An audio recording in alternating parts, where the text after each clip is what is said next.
such a high rating for a couple of the guys on your defense in the video game? I don't even know how to answer that. So, I mean, I guess it's flattering growing up playing that game, you know, up until the last version of it. So,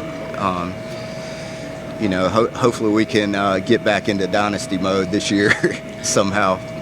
But it's pretty cool to see.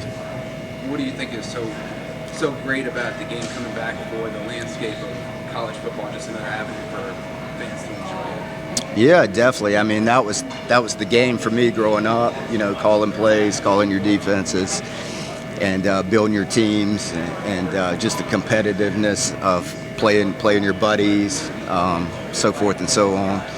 But also just an opportunity for a lot of fans to enjoy the game as well, and to find out it's harder to call plays than they think. So, going into fall camp, what are the kind of things you're circling at the top of your list for things you want to see improved or get better at before the season starts? Yeah, I mean, just if you look back statistically last year, maybe there's room for improvement in the red zone.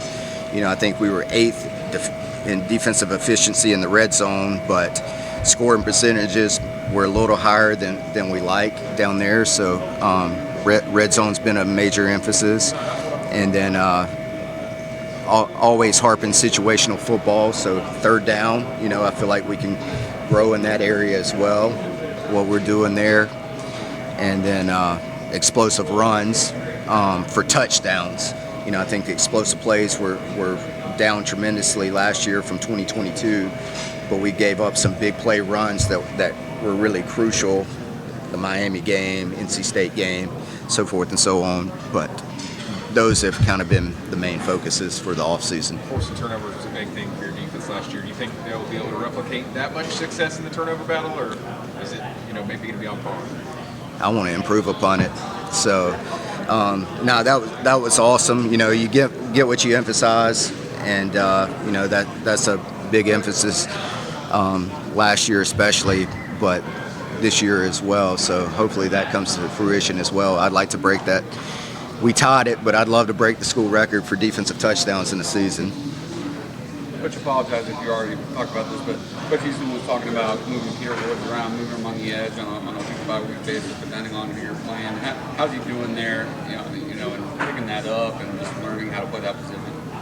No, he's picked it right up. I mean, he played on the edge in high school. He played on the edge last year, so nothing new there. So, just from a personnel standpoint, you know, they get big, we get big, and you know, he has a high football IQ.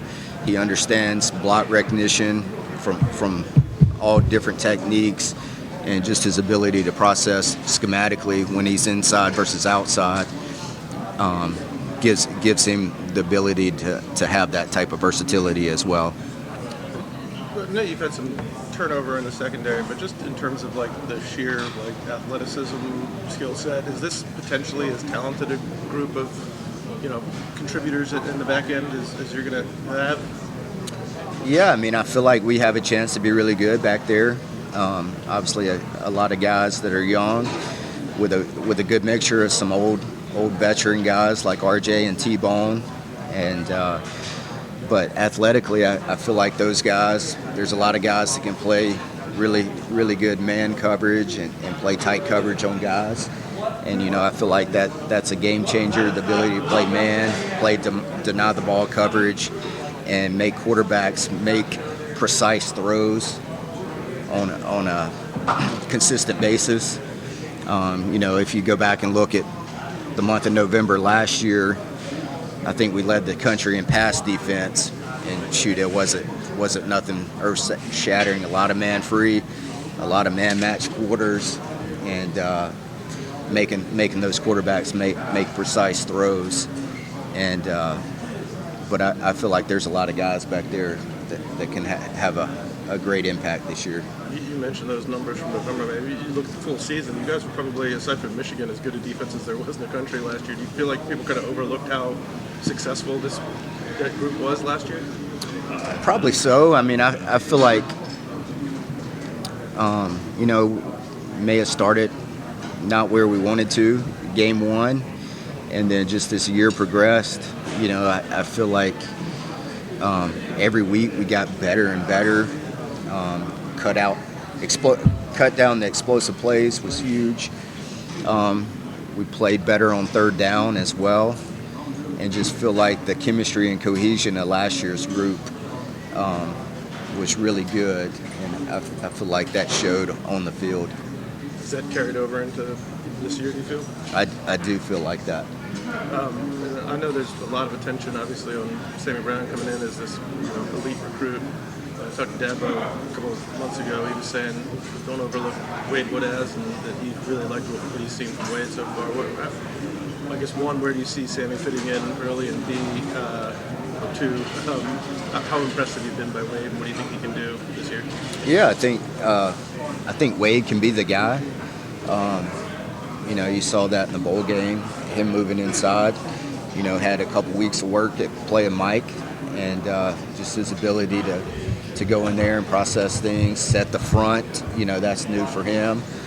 Being the quarterback of the defense, making all the checks, and he handled it like a pro. But I feel like he can really take the next step this year and really be a solid player for us at the Mike position. And then Sammy, coming in, he's shown what made him the top linebacker in the country, why he won the Buckets as a high school player. I think the good thing is he don't have to carry the workload of coming in and being the guy. I feel like we're at a good spot depth-wise in my room. Other guys in there, so I feel like the competition in August will sort itself out, exactly how big a role he has to play this season. But, I feel like he's shown the attributes that have made him the top linebacker in the country. And I feel like he'll have a really good impact going into this year for our team. Eric McLean calls Wade whoop-ass. I'm wondering if we can start getting that talked about more. I feel like that needs to be out in the public conversation. That should be an official nickname. Yeah, like definitely. So, whoop-ass. So, and we got his younger brother now too. So whoop-ass squared, you right? opened up a can of, so to speak. So. Have you seen some of the veteran linebackers, Barrett Carter, Woodaz, maybe take Sammy under their leadership a little bit and help him along? I mean, obviously, the sky's unbelievably high for him, but what have you seen from the veteran guys and how they brought Sammy in to help along? Yeah, definitely. I feel like my room is very unselfish. The older guys do a great job of pouring into the younger guys, on a daily basis. As coaches, our time is sometimes limited by NCAA rules, but also by other obligations that we have.